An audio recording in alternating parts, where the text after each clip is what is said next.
ప్రభువైన యేసుక్రీస్తు నామములో మీకు అందరికీ మరొకసారి వందనాలు సమర్పిస్తున్నాను. గత వారం 2 వారాలుగా మనం విశ్వాసులు క్రియ చేయకపోతే వాళ్ళ విశ్వాసం మృతమైపోతుంది, విశ్వాసం మృతమైతే అలాంటి పరిశుద్ధులు వ్యర్థులు అవుతారు అనే విషయాల్లో ఆలోచన చేశాం. అయితే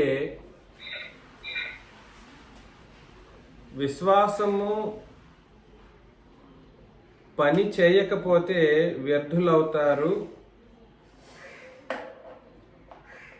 విశ్వాసంతో క్రియ చేయకపోతే వ్యర్థులవుతారు. అలా వ్యర్థులవుతూ క్రియ చేయకుండా ఒకానొక స్టేజ్కి వెళ్ళిపోతే వాళ్ళు విశ్వాస భ్రష్టులు అయిపోతారన్నమాట. ఏమవుతారు? విశ్వాస భ్రష్టులు, విశ్వాస భ్రష్టత్వం.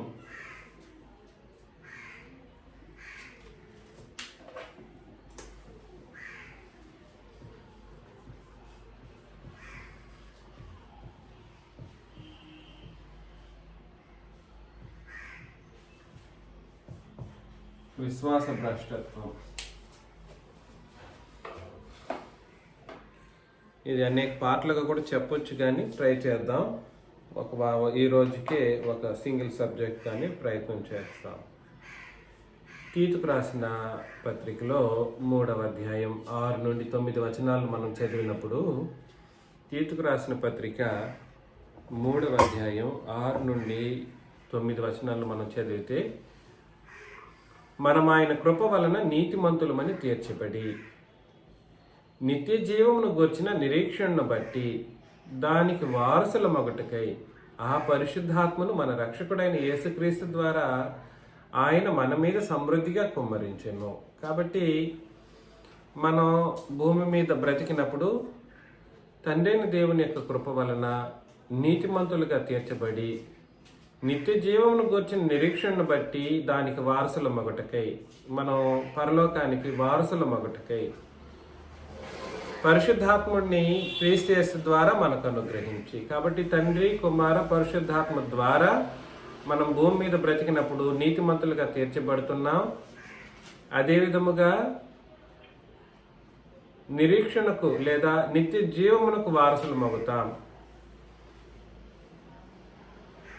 కాబట్టి తండ్రి, కుమారుడు, పరిశుద్ధాత్ముడు ఈ ముగ్గురి ద్వారా జరిగే కార్యక్రమం అన్నమాట. నీతిమంతత్వం మానవ జాతికి, లేదా పరిశుద్ధులుగా ఎవరైతే తండ్రి కుమారుడిని విశ్వసించి పరిశుద్ధాత్మను బట్టి బాప్తిసం తీసుకొని పరిశుద్ధాత్మను వరాన్ని పొందుకొని బ్రతుకుతారో వాళ్ళకి భూమి మీద నీతిమంతత్వం, పరలోకములో నిత్య జీవం.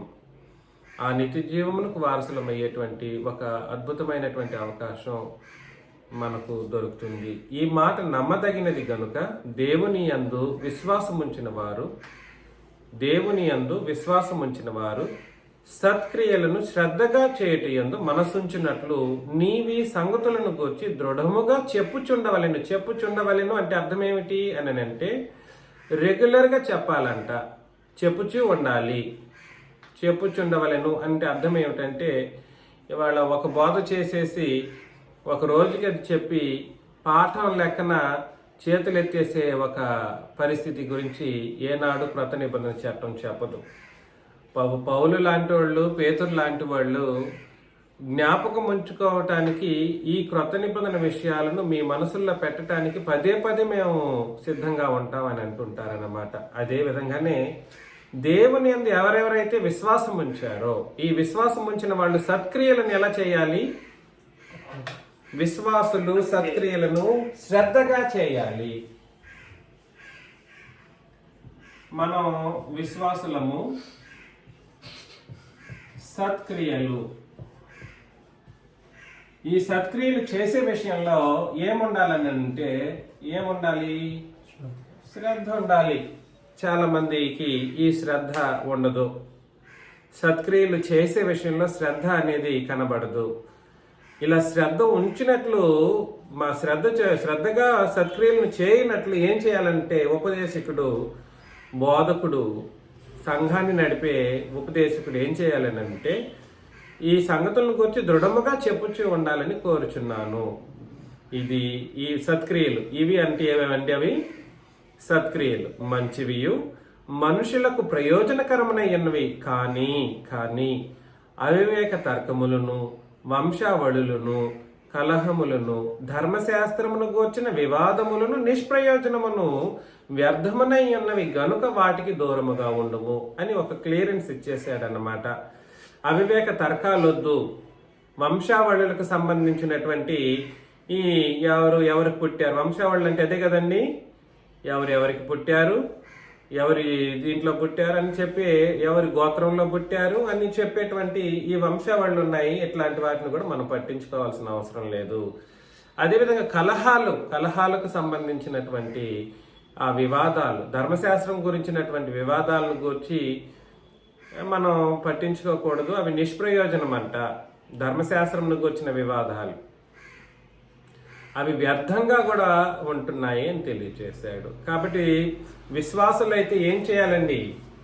సత్క్రియలు చేయాలి. ఈ సత్క్రియలు ఎలా చేయాలి అంటే శ్రద్ధగా చేయాలి. కానీ చేయకూడనిది ఏమిటో కూడా చెప్పేశాడు. అవివేక తర్కాలు ఉండకూడదు, అవి సత్క్రియలు కావు. వంశావళులకు సంబంధించినటువంటి తర్కాలు వద్దు, కలహములు వద్దు, ధర్మశాస్త్రమును గూర్చిన వివాదములను, నిష్ప్రయోజనమును, వ్యర్థమున ఎన్నవి గనుక వాటికి దూరముగా ఉండుము అని తెలియజేశాడు. కానీ సత్క్రియలను శ్రద్ధగా చేసే విషయంలో విశ్వాసులు ఉంటే వీళ్ళకి పరలోకం అనేది స్థిరపరచబడింది అనేది మనం చూసాం. ఇప్పుడే చదివాము. ఏమని చదివాము? నిత్య జీవమునకు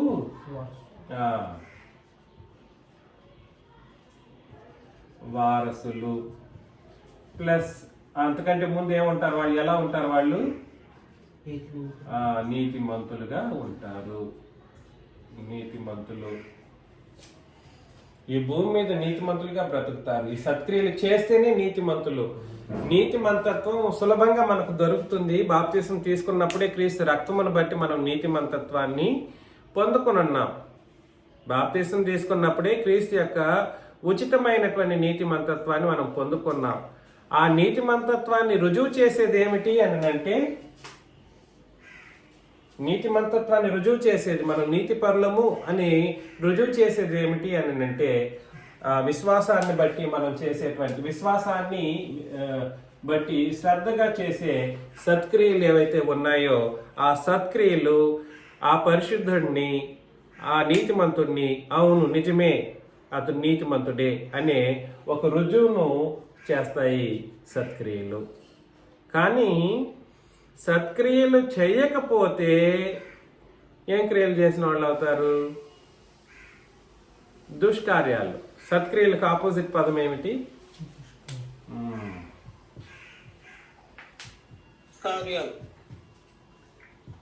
దుష్కార్యాలు ఉన్నాయి. కొరింథీయులకు రాసిన 2వ పత్రిక 13వ అధ్యాయం. కొరింథీయులకు రాసిన 2వ పత్రిక 13వ అధ్యాయం 5, 6, 7, 8 వచనాలు మనం చదివినప్పుడు,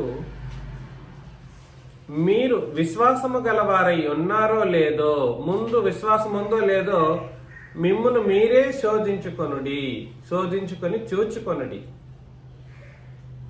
మిమ్మును మీరే పరీక్షించుకొనుడి. మీరు భ్రష్టులు కాని ఎడల యేసుక్రీస్తు మీలో ఉన్నాడు అని మిమ్మల్ని గురించి మీరే ఎరుగరా అని తెలియజేశాడు. ఎందుకు ఇట్లా ప్రశ్నించాల్సిన అవసరం ఏమొచ్చింది?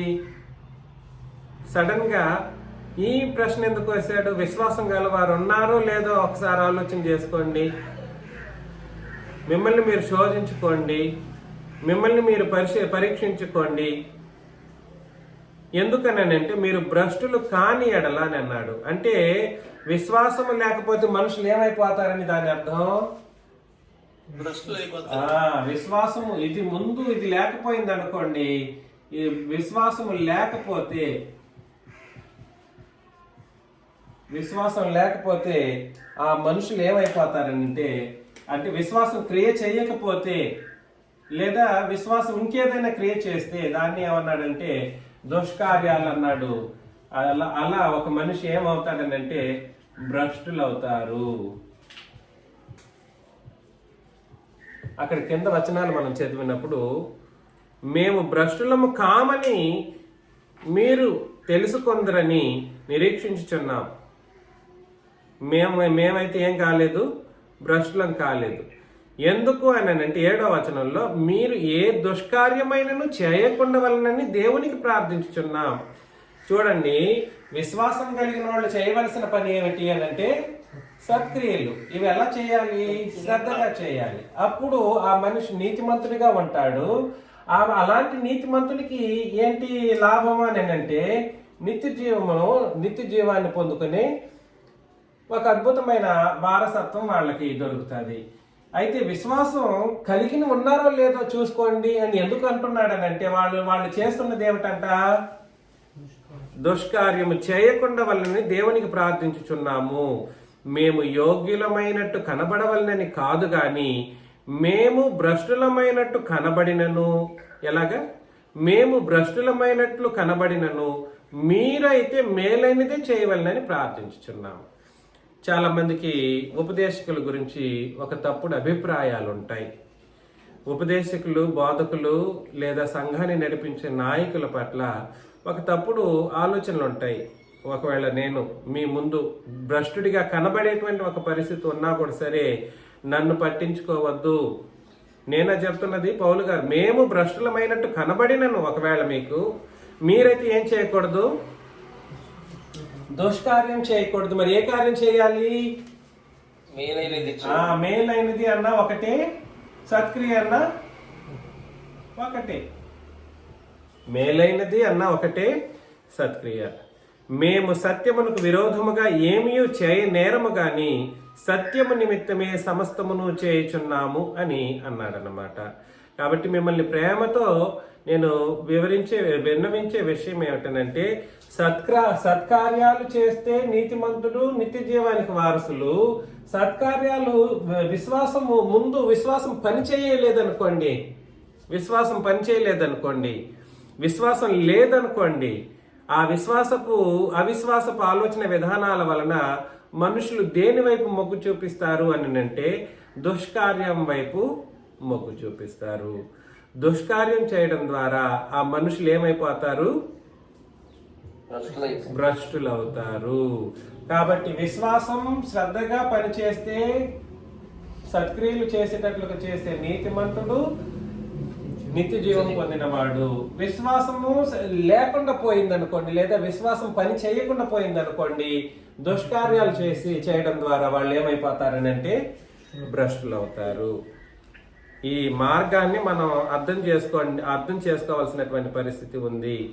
ఎదుటి వాళ్ళని కాదు ఇక్కడ. అందుకనే చెప్పేశాడు, ఉపదేశకుడే ఒకవేళ మీ ముందు ఉపదేశం చేస్తున్నప్పుడు మీకు భ్రష్టుడనే ఆలోచన మీకు వచ్చినా కూడా సరే, మీరు మాత్రం ఏం చేయకూడదు? దేవుని లేఖనాన్ని బట్టి సత్యమునకు విరోధమైన కార్యం ఏది చేయకూడదు. అందుకని చెప్పేశాడు, మిమ్మల్ని మీరే పరీక్షించుకోండి అని అన్నాడు. ఇక్కడ ఉపదేశకుడు సహితం మీకు చెప్పే విషయంలో దేవుని వాక్యాన్ని సరైన విధానంలో ఉపదేశించే కోణంలో చెప్తున్నప్పుడు, ఏ ఉపదేశకుడు కూడా సరే సంఘంలో ఉన్న సహోదరుల్ని డైరెక్ట్ అటాక్ చేయాల్సిన అవసరం లేదు. వాళ్ళకి వాళ్ళు పరీక్షించి చేసుకునేటట్లుగా చెబితే సరిపోతుంది అనే ఉద్దేశాన్ని ఇక్కడ మాట్లాడడం మనం గమనిస్తూ ఉన్నాం. కాబట్టి భ్రష్టుడు ఒక మనిషి ఎలా అవుతాడు అని అంటే, విశ్వాస భ్రష్టత్వం ఒక మనిషికి ఎలా సంభవిస్తుంది అని అంటే, ముందు విశ్వాసం పని చేయలేని స్థితిలోకి వెళ్ళిపోవడం. విశ్వాసం పని చేయలేకపోవటం, విశ్వాసమే లేకపోయేటువంటి పరిస్థితుల్లో వెళ్ళిన తర్వాత దుష్కార్యాలకు వాళ్ళు దిగజారుతారన్నమాట. దుష్కార్యాలు చేయటానికి దిగజారడం ద్వారా ఏమైపోతారు అని అంటే ఆ మనిషి భ్రష్టులు అవుతారు. తిమోతికి రాసిన మొదటి పత్రిక 4వ అధ్యాయం 1 నుండి 6 వచనాలను మనం చదువుతాం. అయితే కడవరి దినముల్లో కొందరు అబద్ధికుల వేషధారణ వలన మోసపరుచు ఆత్మల యందును. అబద్ధికుల వేషధారణ. అబద్ధికులు అంటే అర్థం ఏమిటి?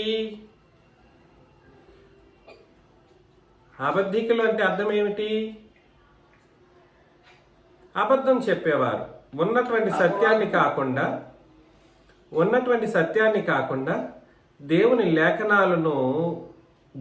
లేఖనాలను వీళ్ళ వేషధారణతో కవర్ చేసుకుంటూ అబద్ధాన్ని ఉపదేశించే వాళ్ళని అబద్ధీకులు అని చెబుతున్నాడు అనమాట. ఇక్కడ చెప్పబడుతున్న అబద్ధీకులు ఎవరో కాదు, ఉపదేశకులు.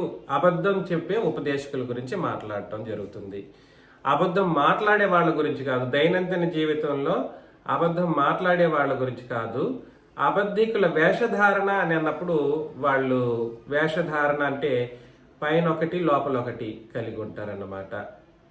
అలాగా పైన ఒక విధంగా లోపల ఒక విధంగా వండుకుంటూ అబద్ధాలను వల్లించి ఉపదేశం చేసేటువంటి వాళ్ళు.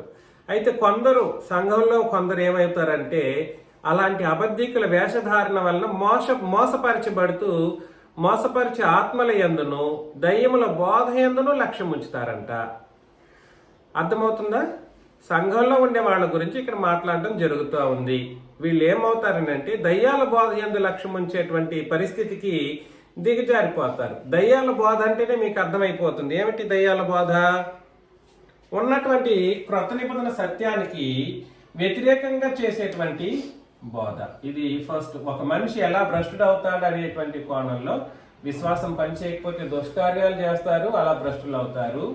రెండవది అబద్ధీకులటువంటి మోసధారణ వేషధారణ ఎవరైతే ఉన్నారో అబద్ధీకులైన వేషధారణ చేసేవాళ్ళు వేషధారణ వలన ఏం బోధిస్తారంటే దయ్యముల బోధ చేస్తారు. వాళ్ళు ఏం బోధ చేస్తారు? దయ్యపు బోధలు చేస్తూ ఉంటారు అన్నమాట. ఈ దయ్యపు బోధలు యందు చేసినప్పుడు కొంతమంది ఏమైపోతారు సంఘంలో వాళ్ళంటే అలాంటి బోధలకు లక్ష్యం ఉంచి ఆహుతైపోతారు. అలాగే ఏమవుతారంటే విశ్వాస భ్రష్టులు అగుదరని ఆత్మ తేటగా చెప్పుచున్నాడు. విశ్వాస భ్రష్టత్వానికి రెండవ ముఖ్యమైనటువంటి కారణం ఏమిటి అని అంటే ఏమిటండి? అబద్ధీకులటువంటి వేషధారణ వలన చేసినటువంటి దయ్యముల బోధ. ఆ బోధ పట్ల లక్ష్యం ఉంచిన వాళ్ళు, ఆ దయ్యముల బోధను బట్టి లక్ష్యం ఉంచినటువంటి వాళ్ళు ఎవరైతే ఉంటారో వాళ్ళు విశ్వాస భ్రష్టులైపోతారు. ఆ అబద్ధికులు వాత వేయబడిన మనస్సాక్షి గలవారై వివాహమును నిషేధించుచు సత్య విషయమై అనుభవ జ్ఞానము గల విశ్వాసులు కృతజ్ఞతాస్తుతులు చెల్లించి పుచ్చుకొని నిమిత్తము దేవుడు సృజించిన ఆహార వస్తువులను కొన్నిటిని తినుట మానవలనని చెప్పుచూ ఉంటారంట. ఎవరు పెళ్లి చేసుకోవద్దని ఉపదేశం చేస్తారు. పెళ్లి చేసుకోకూడదు పెళ్లి చేసుకోకూడదు అనేది ఎప్పుడు దేవుడు చెప్పలేదు. అది దేవుని ఆజ్ఞ కాదు. పెళ్లి చేసుకోవాలి. అర్థమవుతుంది నేను చెప్పేది? వివాహాన్ని ఎవరు కూడా సరే ఏ ఉపదేశకుడు ఏ సంఘంలో సహోదరులకి వివాహాన్ని నిషేధించే ఉపదేశం చేయటానికి వీలు లేదు. అదేవిధంగా సత్య విషయమై అనుభవ జ్ఞానము గల విశ్వాసులు కృతజ్ఞతాస్తుతులు చెల్లించి పుచ్చుకొని నిమిత్తము దేవుడు సృజించిన ఆహార వస్తువులను కొన్నిటిని తినుట మానవలనని చెబుతారు. కొంతమంది ఏమంటారంటే నాన్ వెజ్ తింటే కోరికలు పెరిగిపోతూ ఉంటాయి, నిగ్రహించుకోలేరు, కాబట్టి ఎట్లా కొన్ని పనికిరాని మాటలు చెప్తూ ఉంటారు. అవన్నీ కూడా కాదండి. ఎవరి ఇష్టం వాళ్ళది. మేము అది తినము అని ఎవరి ఇష్టం ప్రకారం వాళ్ళు నిర్ణయించుకుంటారు. అది మనం వ్యక్తిగతంగా చెప్పడానికి లేదు. సంఘంలో దేవుడు సృజించిన ఆహార వస్తువులను ఏ విషయంలోనైనా కూడా సరే తినట మానడానికి ఉపదేశాలు చేయకూడదు. దేవుడు సృజించిన వస్తువుల్ని తినడానికి ఆయన ఏది చెప్పారో తినమని అవన్నీ తినొచ్చు. 4వ వచనంలో దేవుడు సృజించిన ప్రతి వస్తువును మంచిది. చూసారా?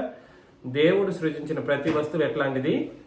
మంచిది. కృతజ్ఞతాస్తుతులు చెల్లించి పుచ్చుకొని ఏది నిషేధింపతగినది కాదు. ఎలయనగా అది దేవుని వాక్యము వలనను ప్రార్థన వలనను పవిత్రపరచబడుచున్నది. కొన్ని సందర్భాల్లో ప్రార్థన చేయలేని స్థితి ఎవరికైనా ఉంటే వాళ్ళు ఏం చేయొచ్చు చెప్పండి? ఆ ఆహారం పట్ల దేవుని వాక్యాన్ని చెప్పొచ్చు. దేవుని వాక్యం వలనను ప్రార్థన వలనను పవిత్రపరచబడుచున్నది. ఈ సంగతులను సహోదరులకు వివరించిన ఎడల నీవు అనుసరించుచూ వచ్చిన విశ్వాస సుబోధ సంబంధమైన వాక్యముల చేత అంటే అది చెప్పేశాడు. దీని నుండి ఇలా ఒక మనిషి ఏమైపోతాడనంటే అబద్ధికుల వేషధారణ వలన దయ్యపు బోధల యందు లక్ష్యం ఉంచడం ద్వారా భ్రష్టులు అయిపోతారు. చూడండి మనుషులు, ఏ భ్రష్టులు వీళ్ళు?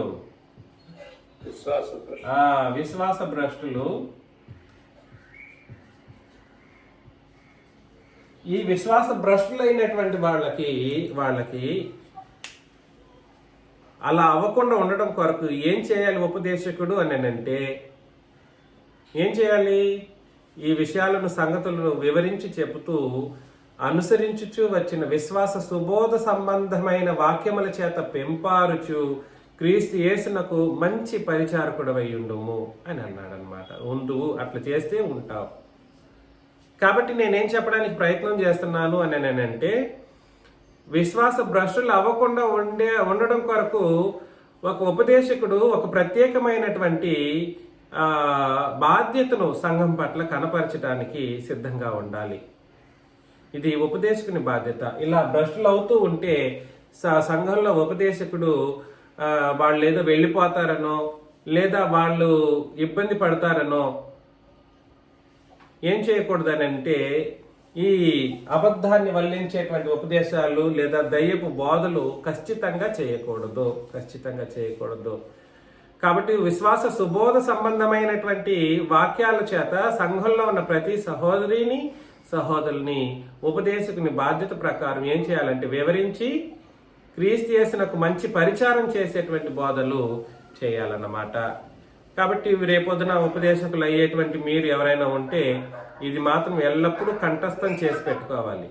ఇది ఎప్పుడు మనసులో పెట్టుకోవాలి. కాబట్టి ఇది ఉపదేశకుని బాధ్యత. విశ్వాస భ్రష్టులు అవ్వకూడనట్లు అది హెచ్చరిక చేస్తూ ఉండాలి. ప్రతినిత్యం చేయాల్సినటువంటి బాధ్యత కూడా ఉంది. కాబట్టి రెండు ముఖ్యమైనటువంటి ఆలోచనలు మనం చేశాం. విశ్వాస భ్రష్టులు అవ్వడానికి మొదటిది ఏమిటి అని అంటే విశ్వాసం లేకపోయింది అనుకోండి, మనుషుల్లో సంఘంలో పరిశుద్ధుల్లో విశ్వాసం లేని స్థితికి వాళ్ళు వెళ్ళిపోయారనుకోండి, మృతమైన స్థితి అని అంటారు. చెప్పారా మీకు? క్రియ చేయకపోతే ఏమైపోతుంది? ఒంటిగా కొన్ని రోజులకి అది ఒంటిగా ఉండి ఏమైపోతుంది? మృతమైపోతుంది. అందుకని విశ్వాసం గలవారు ఉన్నారో లేదో చెక్ చేసుకున్న తర్వాత ఆ విశ్వాసమును బట్టి వాళ్ళు విశ్వాసం లేకపోయింది అనుకోండి, వాళ్ళు దేనికి అలవాటు పడతారు అని అంటే దుష్కార్యానికి అలవాటు పడి విశ్వాస భ్రష్టులు అవుతారు. రెండు, అబద్ధికుల వేషధారణ వలన దయ్యముల బోధ ఎవరైతే వినడానికి ఇష్టపడుతూ ఉంటారో వాళ్ళు ఏమైపోతారు? విశ్వాస భ్రష్టులు అవుతారు. కాకపోతే ఈ విశ్వాస భ్రష్టులు కాకుండడానికి ఉపదేశకుడు ప్రతి సంఘంలోని సహోదరులకి ఏం చేయాలండి? విశ్వాస సుబోధ సంబంధమైన వాక్యముల చేత పెంపారేటట్లుగా వివరించి చెబుతూ రావాలి. కానీ ఇప్పుడు ఎవరైనా ఒక సహోదరుడినో లేదా సహోదరునో మీరు ఇలా జరిగిస్తున్నారు ఏంటి కారణం అని ఒకవేళ అడగడానికి ఆయన ప్రయత్నం చేశామనుకోండి, తిరిగి ఎద్దేవా చేస్తూ ఉంటారు. అలా ఎద్దేవా చేసేటువంటి పరిస్థితుల్లో వెళ్ళిన వాళ్ళని నేనేం చేస్తానంటే వదిలిపెట్టేస్తాను, అలాగే వదిలిపెట్టేయాల్సిన పరిస్థితి వచ్చేటట్లుగా వాళ్ళు కూడా క్రియేట్ చేసుకుంటారన్నమాట. అలాగే ఒక మనిషి ఏమవుతారు? విశ్వాస సుబోధ సంబంధమైన విషయాల పట్ల వాళ్ళు ఆసక్తి చూపకపోవడం ద్వారా కూడా ఇంకనూ విశ్వాస భ్రష్టత్వంలోకి వెళ్ళిపోతారన్నమాట. అర్థమవుతుందే నేను చెప్తున్నది? మూడో ముఖ్యమైనటువంటి విషయం, తిమోతికి రాసిన మొదటి పత్రిక 6వ అధ్యాయం 6 నుండి 10 వచనాలను చదివినప్పుడు, తిమోతికి రాసిన మొదటి పత్రిక 6వ అధ్యాయం 6 నుండి 10 వచనాలను చదివితే, సంతుష్టి సహితమైన దైవ భక్తి గొప్ప లాభ సాధనమై ఉన్నది. సంతుష్టి సహితమైన దైవ భక్తి, ఆ భక్తి చాలు నా జీవితానికి. నేను క్రొత్త నిబంధన ప్రకారం రక్షణ పొందాను, నేను నీతిమంతుడిగా తీర్చబడ్డాను, నేను సత్క్రియలు శ్రద్ధగా చేస్తూ ఉన్నాను, నాకు ఇది చాలు ఈ జీవితానికి, నాకు పరలోకం సిద్ధపరచబడింది, నాకు నిత్య జీవంలో వారసత్వం దొరికింది. వారసత్వం అనేది సామాన్యమైన మాట కాదు, అధికారం. నిత్య జీవం మీద అధికారమే వారసత్వం. సీటు ఖరారు చేయబడిందని ఆలోచన చేశాం. సీటు ఖరారు చేయడానికి ఒకసారి చేసిన తర్వాత ఇంకా నీ వారసత్వం నీదే, ఆ సీట్ని ఎవరు ఆక్యుపై చేసుకోలేరు అన్నటువంటి ఒక పరిస్థితిలో మనం ఉన్నాం. దాన్ని ఏమంటారంటే సంతుష్టి సహితమైన దైవభక్తి. ఇందులోనే అత్యంత గొప్ప లాభ సాధకం ఉందన్నమాట. మనం ఈ లోకంలోనికి ఏమీ తీసుకురాలేదు, ఏమీ తేలేదు, దీనిలో నుండి ఏమీ తీసుకొని పోలేం. తీసుకెళ్తారా ఏమన్నా? లేదు, నేను తీసుకోకపోతే పోతాను, మా పిల్లలకి రెడీ చేయాలి కదా అంటారు. ముందు మీ గురించి ఆలోచన చేయండి. పిల్లలు వాళ్ళ పిల్లలు 3 తరాలకి రెడీ చేసి పెట్టేసి చేస్తారన్నమాట. ముందు మీ గురించి నేను ఎప్పుడైనా కూడా అదే చెప్తున్నాను. మీరు పాత నిబంధన భక్తుల జీవితాలు చదివినా కూడా సరే, వాళ్ళు ఎప్పుడు తరతరాలు ఇట్లా బ్రతకాలనే ఆలోచన ఎప్పుడు చేయలేదు. క్రొత్త నిబంధన భక్తులు అంటారా, అంతకంటే ఎక్కువ చేయలేదు. కుటుంబాలని సహితం విడిచిపెట్టేసి దేవుని కోసం సమర్పించుకున్న జీవితాలు జీవించిన వాళ్ళే. అర్థమవుతుంది నేను చెప్పేది?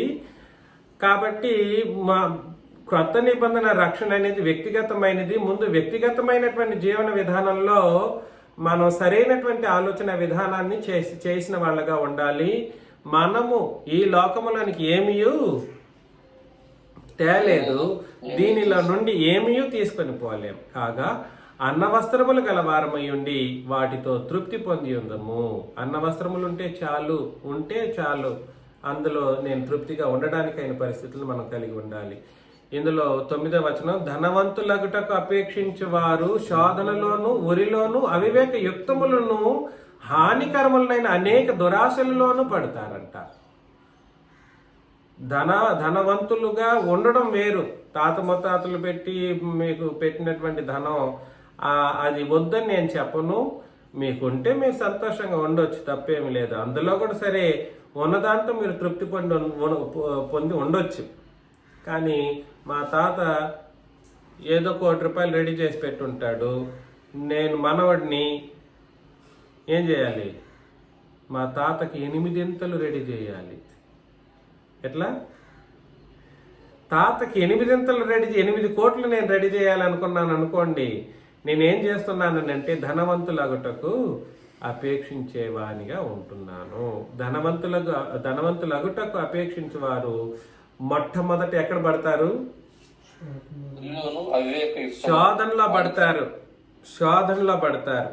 శోధనలో అని అంటే అన్ని కష్టాల్లో వాళ్ళు పడతారు. అపవాది శోధనలోకి వెళ్ళిపోతారు అనమాట. వాడు శోధిస్తాడు అట్లాంటి వాళ్ళని. సంఘంలో వండుకుంటూ ధనవంతులు అగుటకు అపేక్షించేవారు మొదట శోధనలో పడతారు. శోధనలో పడ్డారంటే అపవాది ఊరేసేస్తాడు అన్నమాట. అపవాది ఏం చేస్తాడు? ఊరేసి కట్టేస్తాడు నిన్ను. కట్టేసిన తర్వాత ఏం చేస్తాడు? నీకు అనేక అవివేక యుక్తాలు నేర్పిస్తాడు. అవివేక యుక్తములు అంటే అర్థం ఏమిటో తెలుసా మీకు? అవివేక యుక్తములు, యుక్తి, కుయుక్తి లేదా యుక్తి, అనేక తప్పుడు క్రియలు చేయటానికి బ్యాక్గ్రౌండ్ లో వర్క్ చేయిస్తాడన్నమాట. అర్థమవుతుందా నేను చెప్పేది మీకు? యుక్తి అని అంటే ముందు ఒక విధంగా ఉంటారు, వెనకాల యుక్తిగా ఏదేదో గోచి తోగుంటారన్నమాట. అలాంటి స్థితిలోకి నిన్ను నడిపిస్తుంది ధనవంతులు అవడానికైనటువంటి ప్రయత్నం చేసే వాళ్ళ విషయంలో. ఆ డబ్బు అలా చేస్తుంది. హానికరములైన అనేక దురాశలలో పడతారు. హానికరం అట్టివి మనుషులను నష్టములోను నాశనములోను ముంచివేస్తుంది. నష్టంలో ముంచివేస్తుంది, నాశనంలోను ముంచివేస్తుంది. ఇక్కడ చెప్పబడిన నష్టం ఏమిటి? అదేమిటి? డబ్బులు అయితే డబ్బులు కోట్ల రూపాయలు వస్తున్నాయి, నష్టం ఎక్కడిది? ఈ నష్టం మీరు అనుకున్నటువంటి ధన నష్టం కాదు, ధన నష్టం కాదు. దైవభక్తి అనే గొప్ప లాభం అని చెప్పాడు కదా. లాభ నష్టాల గురించి ఇక్కడ ఆత్మ సంబంధమైనటువంటి లాభ నష్టాల గురించి మాట్లాడడం జరుగుతుంది. దైవభక్తిని కోల్పోతారు. అని అర్థం అన్నమాట. దైవభక్తి ఏమిటి? లాభదాయకమైన ఆ లాభం. దైవభక్తి మనకు గొప్ప లాభం. ఆ దైవభక్తిని కోల్పోయేటట్లుగా ఒక మనిషి ఏమవుతాడని అంటే ఏమవుతాడండి?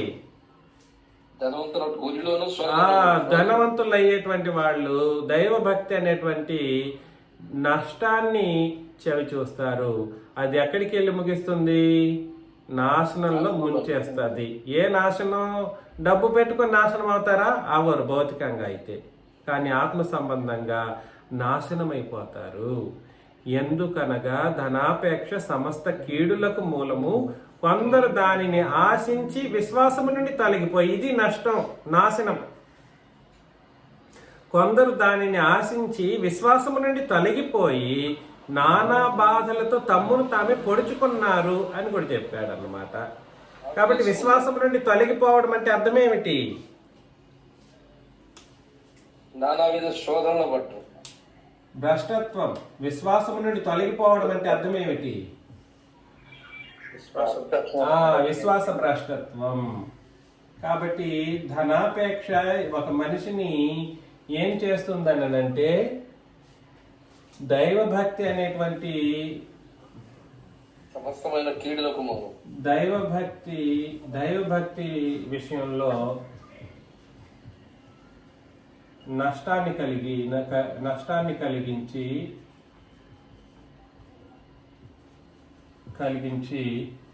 నాశనంలోనికి విశ్వాసము నుండి తొలగిపోయేటువంటి పరిస్థితి.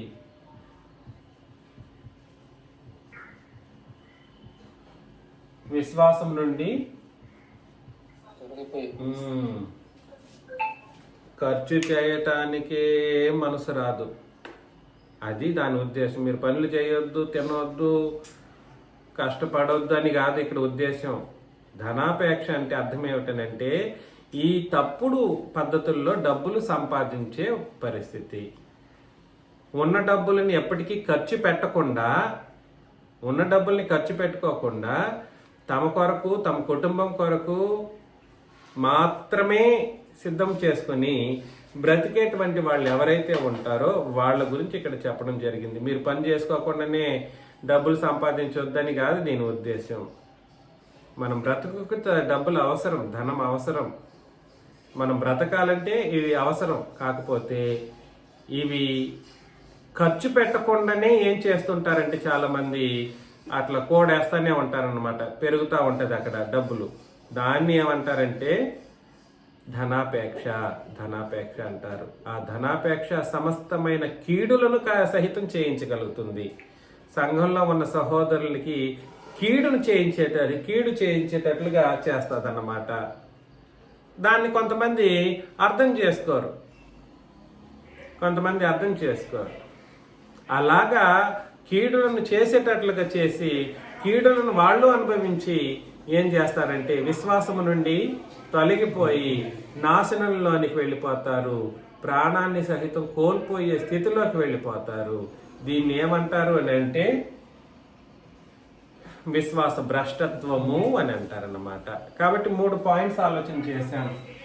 విశ్వాసము లేని స్థితిలోకి వెళ్ళిపోతారు. దుష్కార్యాలు చేయడం ద్వారా విశ్వాస భ్రష్టులు అవుతారు. అబద్ధీకుల వేషధారణ వలన, అంటే ఉపదేశకులు సరైన ఉపదేశం చేయకపోతే దయ్యపు బోధల యందు విశ్వాసులు ఎవరైతే ఉన్నారో వాళ్ళు లక్ష్యముంచినట్లయితే వాళ్ళు దుష్టక్రియలతో పాలివారై విశ్వాస భ్రష్టులు అయిపోయేటువంటి పరిస్థితులకు వెళ్ళిపోతారు. 3వది ధనాపేక్ష. వీళ్ళ దగ్గర ఉన్న డబ్బులు ఖర్చు పెట్టకుండా వాళ్ళు కూడబెట్టుకుంటూ ఈ డబ్బుల విషయంలో చాలా ఆసక్తి కలిగి అనేక కష్టాలు పడతారు. అవసరమైతే అన్ని కష్టాలు పడి రెడీ చేసుకుని వాళ్ళు ఏం చేస్తారంటే దైవభక్తి విషయంలో ఆ దైవభక్తిని నష్టంగా చేసుకునేసి వాళ్ళు ఏమైపోతారంటే నాశనంలోనికి, విశ్వాసం నుండి తొలగిపోయిన స్థితిలోనికి వెళ్ళిపోయి తమ్మును తామే పొడుచుకునే అంతగా వాళ్ళు కీడుకు ఆహుతైపోతారు. దాన్ని ఏమంటారంటే విశ్వాస భ్రష్టత్వం అని అంటారన్నమాట. కొంతమంది ఇది సంఘంలో ఉన్న వాళ్ళకి డైరెక్ట్గా విశ్వాసం నుండి తొలగిపోయేటువంటి పరిస్థితి, లేదా విశ్వాస భ్రష్టులు అయ్యేటువంటి పరిస్థితులు.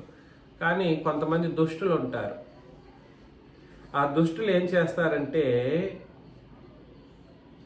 విశ్వాసము నుండి తొలగిపోయేటట్లుగా వీళ్ళు పనిచేస్తారు. నేను చెప్పింది మీకు అర్థమైందా? ఉపదేశకులు మాత్రం కాదు, ఉపదేశకుల ద్వారా కాదు విశ్వాసం నుండి తొలగిపోయేటువంటి పరిస్థితి. అసలు ఉన్న విశ్వాసం నుండి తొలగించడానికి ఇంకొంతమంది దుష్టులు పనిచేస్తూ ఉంటారు. అవినీతి పరులను వాళ్ళు సమస్త నీతికి విరోధంగాను ఆ సహోదరుల్ని ప్రేరేపిస్తూ ఉంటారు వెనకాల నుండి. వాళ్ళ ఉద్దేశం ఏమిటంటే మీరు మంచిగా బ్రతకకూడదు, మీరు నీతిగా ఉండకూడదు, మీరు పరిశుద్ధంగా బ్రతకకూడదు, మీరు ఏమైపోవాలి అని అంటే ఏమైపోవాలి? విశ్వాస భ్రష్టులుగా మార్చబడడానికి వాళ్ళు పనిచేస్తారన్నమాట. దాన్ని ఈ బుద్ధిహీనులు తెలియని వాళ్ళు ఏం చేస్తారనంటే ఆలోచన చేయకుండా ఏది మంచిదో గుర్తించలేని స్థితిలో ఉన్న వారిగా ఉంటూ వాళ్ళేదో చెప్పారని చెప్పేసి వీళ్ళు విశ్వాస భ్రష్టత్వంలోనికి దిగజారిపోయే ప్రమాదంలో ఉంటారన్నమాట. అపోస్తల కార్యములు 13వ అధ్యాయంలో ఒక వ్యక్తిని ఇక్కడ పరిచయం చేస్తాడు. అపోస్తల కార్యములు 13వ అధ్యాయం 6 నుండి 12 వచనాలను మనం చదివినప్పుడు వారు అంటే పైన మీరు మొదటి వచనం నుండి చదివినప్పుడు కొంతమంది పేర్లు చెప్పుకుంటూ వస్తాడు. వారు ఆ ద్వీపమందంతటా సంచరించి షాఫు అను ఊరికి వచ్చినప్పుడు గారడీ వాడును అబద్ధ ప్రవక్తయునైన బర్యేసు అను ఒక యూదుని చూచిరి. వాడు ఎట్లాంటోడు? బర్యేసు అనేవాడు గారడీ వాడు, అబద్ధ ప్రవక్త. చూసారా? వాడు ఒక యూదుడు అన్నమాట. ఇతడు వివేకము గలవాడైన సెర్గి పౌలు అను అధిపతి వద్ద ఉన్నాడు. సెర్గి పౌలు అనేటువంటి అధిపతి దగ్గర వీడు ఉన్నాడు. ఆ సెర్గి పౌలు అనే అతను వివేకం కలిగిన వాడు, జ్ఞానం కలిగిన వాడు. అతడు బర్నబాను సౌలును పిలిపించి, అతడనంటే ఈ సెర్గి పౌలు అనే వ్యక్తి బర్నబాను సౌలును పిలిపించి దేవుని వాక్యాన్ని వినగోరెను. అయితే ఎలుమ ఆ అధిపతిని విశ్వాసము నుండి తొలగింపవలనని యత్నము చేసి వారిని ఎదిరించెను.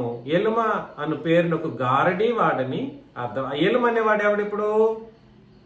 బర్యేసు అనేవాడు ఎలుమ. ఎవరు?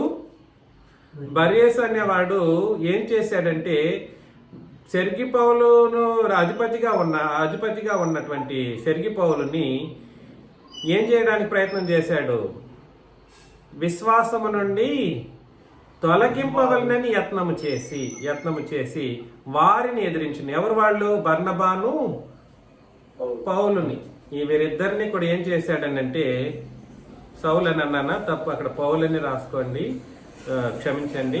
బర్నబాను పౌలుని పిలిపించి దేవుని వాక్యాన్ని వినగోరినప్పుడు వాళ్ళేమో చెబుతూ ఉన్నారు. వీడేం చేశాడు? బర్యేసు అనేవాడు విశ్వాసము నుండి విశ్వాస భ్రష్టునిగా చేయటానికి అయినటువంటి ప్రయత్నం చేసే విషయంలో వాడు ఏం చేశాడంటే ఇది చేశాడనమాట.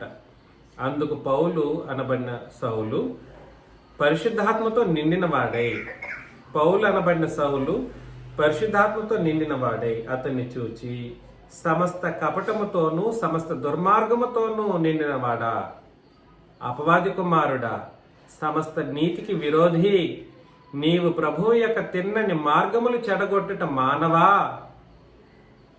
అని అన్నాడు అనమాట అండి. కాబట్టి నేను చెబుతున్నాను, ఆలోచన చేయండి. విశ్వాసము నుండి తొలగిపోయేటట్లుగా కొంతమంది బ్యాక్గ్రౌండ్లో పనులు చేస్తూ ఉంటారు.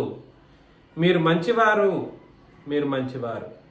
కానీ మిమ్మల్ని సత్యము నుండి విశ్వాసము నుండి విశ్వాస భ్రష్టులను చేయటానికి ఎక్స్టర్నల్ ఫోర్సెస్ ఉంటాయి. వాళ్ళ మాటలు వినకండి. వాళ్ళు భ్రష్టులు.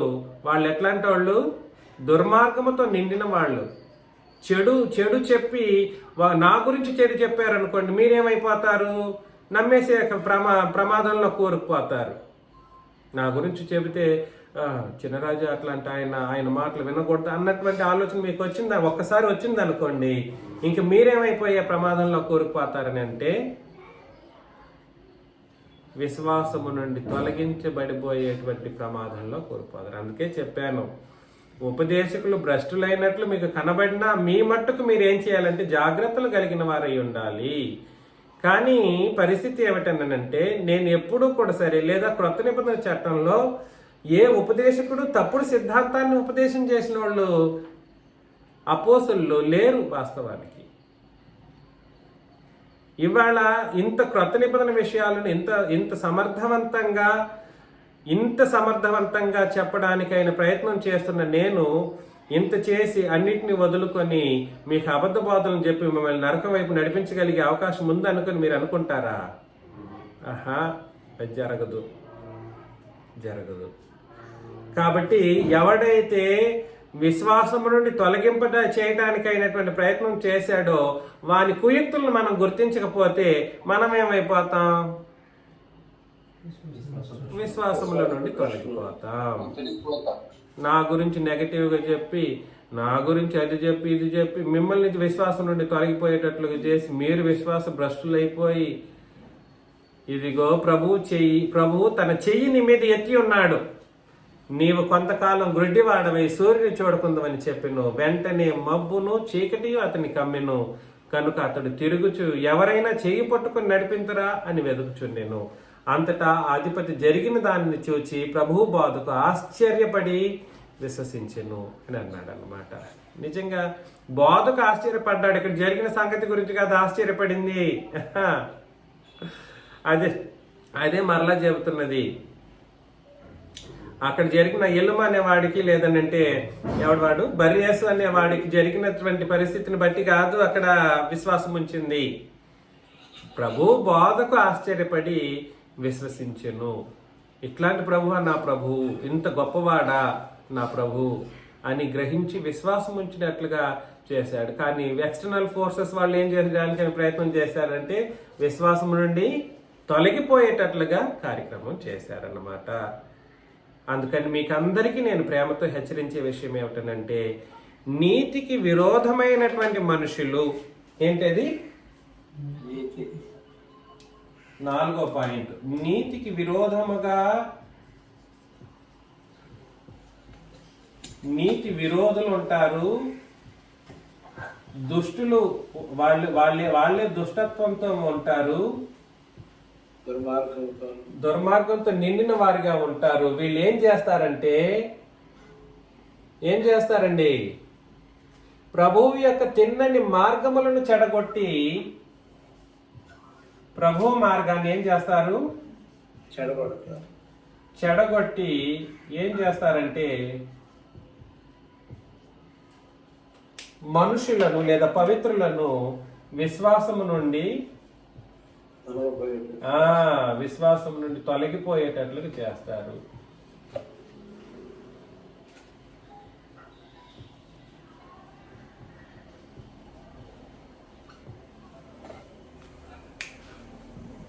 అవసరమైతే ఎన్ని అబద్ధాలైనా ఆడతారు, ఎంత డబ్బులైనా ఖర్చు పెడతారు. ఎంత డబ్బులు వీళ్ళకి కావాల్సింది ఏమిటి? ఆ మనిషి విశ్వాసంలో నుండి తొలగిపోవాలి. డబ్బులు ఖర్చు పెడతాం, ఎన్ని ప్రేమ మాటలు మాట్లాడతాం, అబద్ధాలు చెబుతాం, అన్ని పనులు చెప్పి ఏం చేస్తారంటే అట్లాంటి వాళ్ళు ప్రభు యొక్క తిన్నని మార్గంలో నడుస్తున్న సహోదరుడిని చెడగొడతారు. ఈ సహోదరుడు తెలివి కలిగిన వాడైతే మంచి ఇదే అవుతాడు. వీడు అజ్ఞానం అవివేకుడు అయ్యాడు అనుకోండి, చెప్పుడు మాటలన్నీ విన్నాడు అనుకోండి, ఏమవుతాడు? ఈ మాటల్లో పడి అబ్బా నా సహోదరుడు నా కోసం ఇంత ఖర్చు పెట్టి ఇన్ని నాకు చెప్పి ఇన్ని చేస్తున్నాడు కాబట్టి నేనేం చేస్తాను, అతని మాటలు వింటాను అని చెప్పి మార్గం నుండి తొలగిపోయి, ప్రభు మార్గం నుండి తొలగిపోయి, అప్పుడు భ్రష్టుడు అవ్వడం, ప్రభు మార్గం నుండి తొలగిపోవడం, తర్వాత విశ్వాసం నుండి సహితం తొలగిపోవటం. అలాగా మనిషి ఏమవుతాడనంటే విశ్వాస భ్రష్టుడు అవుతాడు. చివరిగా 2వ తిమోతికి రాసిన పత్రిక 3వ అధ్యాయం 1 నుండి 9 వచనాలు మనం చదివి ముగించుకుందాం. తిమోతికి రాసిన 2వ పత్రిక 3వ అధ్యాయం 1 నుండి 9 వచనాలు. అంత్య దినములలో అపాయకరమైన కాలములు వచ్చునని తెలుసుకొనుము. అంత్య దినాల్లో అపాయకరమైనటువంటి కాలాలు వచ్చునని తెలుసుకొనుము. ఎలాగనగా మనుషులు స్వార్థప్రియులు, ధనాపేక్షులు. ఎలా చూసారా ఇక్కడ అపాయకరమైన కాలంలో ఎట్లాంటి వాళ్ళు వస్తారో చెప్తున్నాడు. మనుషులు స్వార్థప్రియులు, ముందు స్వార్థం ఉంటుంది. వాళ్ళకేదో వాళ్ళ స్వార్థాన్ని నెరవేర్చడం కోసం చెప్తా ఉంటారు, కానీ మనవాళ్ళు దాన్ని పట్టించుకోరు, అర్థం చేసుకోరు. స్వార్థప్రియులు, ధనాపేక్షులు, బింకములాడువారు, అహంకారులు, దోషకులు, తల్లిదండ్రులకు అవిధేయులు, కృతజ్ఞతే లేనివారు.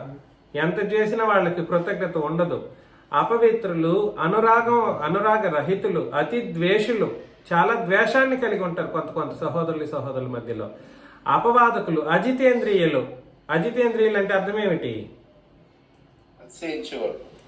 కాదు, అజితేంద్రియులు తన శరీరాన్ని అదుపు చేయలేని వాడు, ఇంద్రియాలను ప్రేమించేవాడు, తన శరీరంలో ఇంద్రియాలను ప్రేమించేవాడు.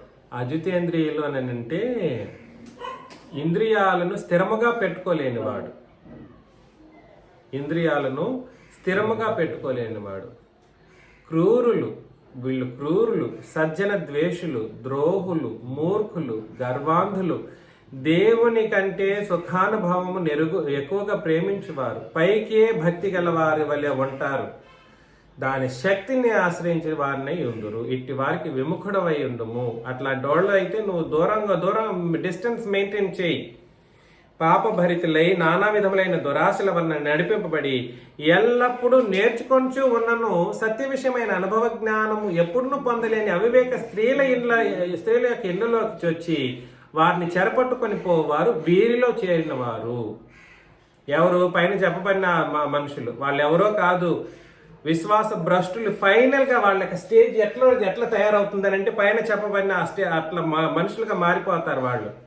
విశ్వాస భ్రష్టులు యొక్క ఫైనల్ స్టేజ్ ఏమిటి అని అంటే చదివాం కదా, ఎలా ఉంటారు వాళ్ళు? స్వార్థ ప్రియులు, వాళ్ళ ఇంక నీతి గురించి ఆలోచన చేయరు, మొత్తం స్వార్థం, ధనాపేక్ష, బింకములాటం, అహంకారం, దోషకులు, తల్లిదండ్రులను అవిధేయులు, కృతజ్ఞత లేనివారు, అపవిత్రులు, అనురాగ రహితులు. ఇలాగ ఒక్కొక్కటి ఒకదాన్ని పోడ్చడం కొరకు ఇంకొకటి, ఇంకో దాన్ని పోడ్చడం కొరకు ఇంకొకటి. అలాగ విశ్వాస భ్రష్టులు అయినటువంటి వాళ్ళు ఇట్లాగ మారిపోతారనమాట. సంపూర్ణంగా వాళ్ళు పాప భరితులైపోతారు, నానా విధములైన దురాశల వల్ల నడిపింపబడతారు. ఎల్లప్పుడూ నేర్చుకుని సత్య విషయమైనటువంటి అనుభవ జ్ఞానం ఎప్పుడు పొందలేని అవివేక స్త్రీల దగ్గరికి వెళ్ళేసి వాళ్ళ ఇళ్లలోకి చెరబడి వాళ్ళని సహితం చెరపట్టుకుని నరక స్థితిలోకి తీసుకెళ్లే వారిగా మారిపోతారు. ఎమ్రే అని వారు మోషేని ఎదిరించినట్లు. ఎమ్రే అని వారు, ఈ ఎమ్రే అనే వాళ్ళు పేర్లు పాత నిబంధనలో కనబడదు. వాళ్ళ పేర్లు, నిజ పేర్లు క్రొత్త నిబంధనలోనే రాసేశాడు. మోషేను వాళ్ళు ఎదిరించినట్లు మీరును చెడిన మనసు కలిగి విశ్వాస విషయములో భ్రష్టులై సత్యమును ఎదిరించుదురు. అయినను వారి అవివేకం ఎలాగూ తేటపడినో అలాగే వీరిది కూడా అందరికీ తేటపడిన గనుక వీరికి ముందుకు సాగరు అని చెప్పేశాడు అన్నమాట. కాబట్టి ఒక విశ్వాస భ్రష్టులు ఎట్లా అవుతారో చూసారా? వాళ్ళ యొక్క ఫైనల్ స్టేజ్ ఎలా ఉంటుందో తెలుసా? సత్యాన్ని ఎదిరించేంతగా మారిపోతారు. వాళ్ళ జీవితం మొత్తం పాపభరితం అయిపోతుంది. అసలు పైన చెప్పబడిన ప్రతి విషయంలోనూ వాళ్ళు ఏమైపోతారని అంటే ప్రతి పాపము చేయటానికి వాళ్ళు ముందుకెళ్ళిపోతూ ఉంటారు. అర్థమవుతుంది నేను చెప్పేది? ఇలాంటి వాళ్ళు ఇక వాళ్ళ ఆటలు సాగవు. అట్లాంటి వాళ్ళు ప్రభువుకి అందరికీ తేటపడేటట్లుగా వాళ్ళు చూసినా కూడా సరే, అందరికి తెలిసిన వాళ్ళ యొక్క చెడు బుద్ధి, చెడు ఆలోచనలు వాళ్ళు సిగ్గుపడరు. నా పని నేను చేసుకొని పోతాను అనేటట్టుగా మారిపోతారన్నమాట. అట్లాంటి వాళ్ళ యొక్క తీవ్రత, వాళ్ళ యొక్క నరక తీవ్రత అత్యధికముగా ఉంటుందన్నమాట. వాళ్ళు ఖచ్చితంగా నరకప్రాయులైపోయి పరలోకానికి వెళ్లకుండా నిబంధనలో భక్తి గల వాళ్ళుగా ఉన్నట్లుగా కనబడినప్పటికీ, ఇది ఎవరి గురించి చెప్తున్నాడు? సంఘంలో వాళ్ళ గురించి మాట్లాడుతున్నాడు. సంఘంలో వాళ్ళే విశ్వాస భ్రష్టులు అవుతారు. ఎవడు విశ్వాస భ్రష్టులు? లోకంలో ఉండే వాళ్ళు కాదు విశ్వాస భ్రష్టులు అంటే. విశ్వాస భ్రష్టులు ఎవరండి అయ్యేది? సరైన విధానంలో నిబంధనలు పాటించకపోతే, లేదా చెప్పబడినటువంటి ఈ విధానాలలో జరిగించకపోతే వాళ్ళు విశ్వాస భ్రష్టులు అయ్యేటువంటి ప్రమాదంలో కూరుకుపోవడంతో పాటుగా వాళ్ళు సత్యాన్ని ఎదిరించేటువంటి కోణంలో ఫైనల్గా ఎదిగిపోతారు. సత్యాన్ని సహితం వాళ్ళు గుర్తించలేని స్థితిలోకి వెళ్ళిపోవడం ద్వారా వాళ్ళు నరకానికి వెళ్ళిపోతారు. ఇది స్థితి అన్నమాట. ఈ విషయాలు మీరందరూ గుర్తుపెట్టుకొని ఈ పాఠాన్ని పదే పదే మీరు వింటూ మీరు సత్క్రియలు చేసే విషయంలో శ్రద్ధ కలిగి ఉండాల్సిందిగా మిమ్మల్ని హెచ్చరిస్తూ, అలా నీతిమంతులుగాను అలాగా నిత్య జీవానికి వారసులుగాను మీరు తయారవ్వాలని మిమ్మల్ని నన్ను నేను హెచ్చరించుకుంటూ ముగిస్తూ వందనాలు సమర్పిస్తూ ముగిస్తున్నాను.